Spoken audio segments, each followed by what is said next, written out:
Welcome to Sweet Life Beat Life. We hope this video helps. You begin by placing the balance on a firm, vibration-free surface and leveling it. This prevents drift and ensures repeatable readings.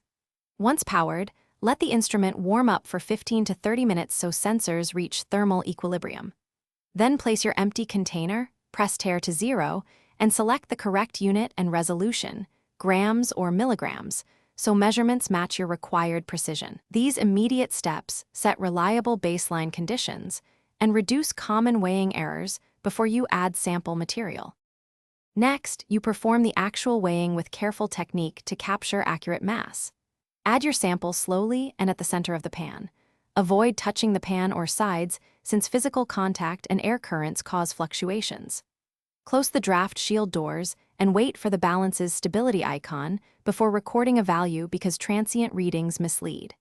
If precision matters, take 3 to 5 readings and average them, or use the median to discard spike noise. This improves confidence in your reported mass.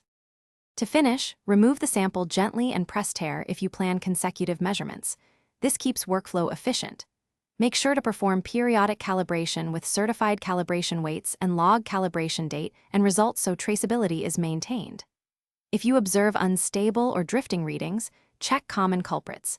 Confirm the balance is level, shielded from drafts, properly grounded, and free from nearby vibrations or temperature gradients. If problems persist, recalibrate or consult manufacturer support for internal diagnostics.